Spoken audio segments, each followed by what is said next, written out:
Reading for I Met You in a Story, 2nd edition.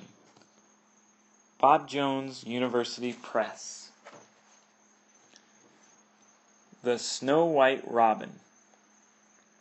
Adapted by Karen Wilt. Illustrated by Del Thompson and Noel Snyder.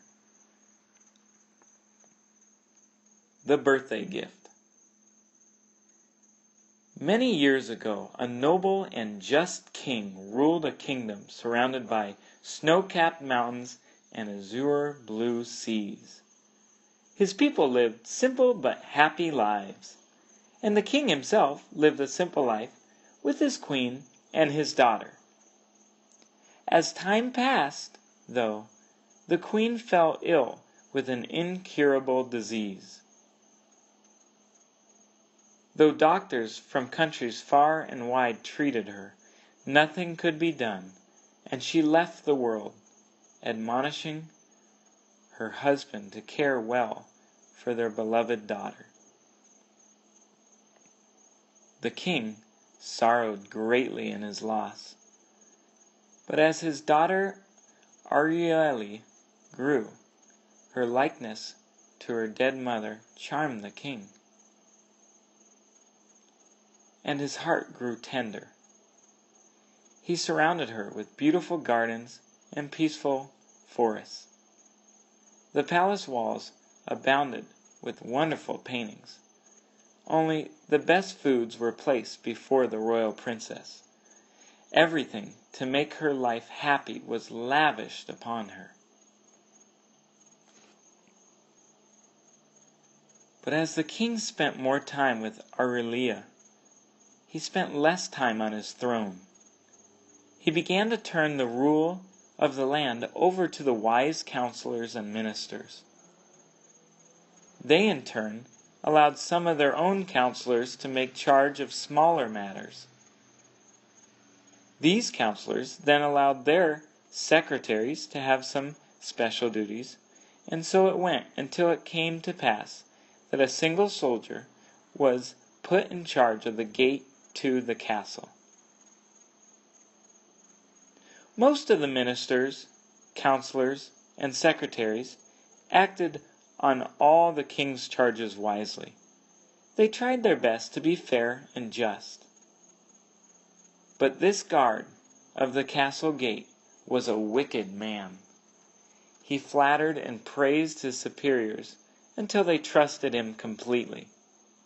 He allowed the rich people to pass through the gate without murmur. But he was rude to the peasants of the kingdom, and he demanded money of them before they could see the king. The simple people could not pay the prices he demanded, so they could not get to the king to tell him of this unjust guard. They hoped that soon the king would start paying attention again to the affairs of the kingdom. Then he would realize how unfair this man was and dismiss him. Meanwhile, the king breakfasted each morning with Arielle, walked her to the royal tutors, lunched with her, read the chronicles of the kingdom with her, pondered several hours in his gardens, dined with Arielle, and then returned to bed. The wicked guard continued to demand money of the poor. The counselors and ministers continued to rule for the king. The king continued to seclude himself. And Arielle continued to grow. On Arielle's 10th birthday, the king asked, as he did every year, what present he could give to please her. Arielle's eyes filled with tears as she looked at her father. I have learned that the things I desire cannot be given. Her father's eyes clouded. Yes, my dear, her father replied. 'Tis often so, but surely there is something I could give to please you. Then, Father, she said, may I please have a snow-white robin to sing for us as we walk in our garden?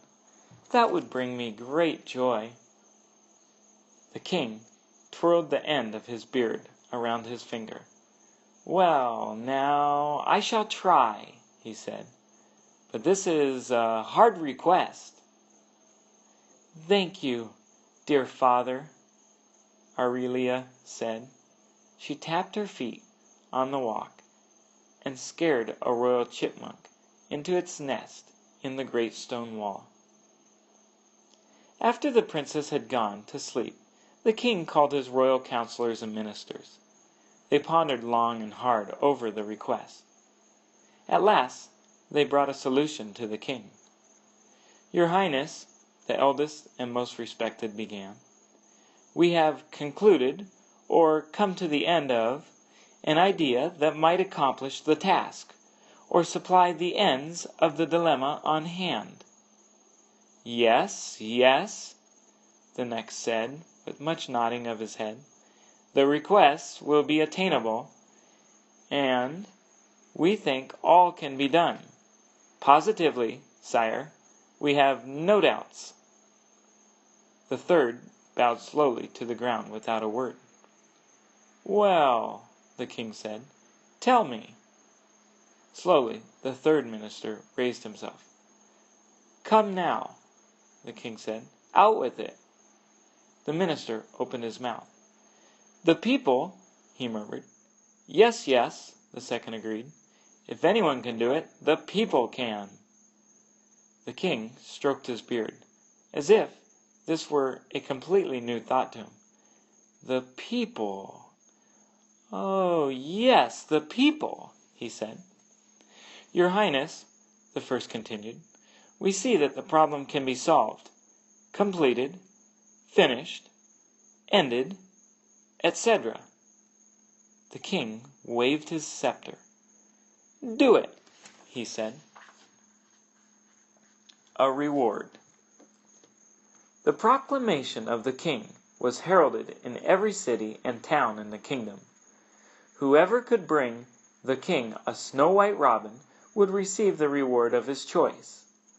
People flocked to the castle, bringing blue, brown, red, and even pink robins, but no snow-white robin was found. The castle guard demanded payment to inspect the birds. His eyes squinted into narrow slits to appraise each peasant's wealth, so that he could extract the last penny from his purse. Then he turned each one away with a cuff. But in the village, farthest from the castle, there lived a poor huntsman. He had often seen a snow-white robin singing in the valleys where he lived. Before the herald could finish the proclamation, the huntsman was off to capture the robin and obtain the reward. By nightfall, he had found the nest, and as the first star lit the sky, the robin slipped from the sky, singing its solemn evening song. The huntsman threw his tattered cloak over it and wrapped it in his arms. As the night deepened, he turned toward the city of the king. Though the cold night wind chilled him, he remembered the king's noble spirit of years ago, when the queen had reigned with him. He wondered why the king had secluded himself from his people, but his heart flew like the snow-white robin as he thought of the joy he would provide for the young princess. By morning he reached the gate of the city. He held his precious bundle carefully, lest someone should steal it and win the prize.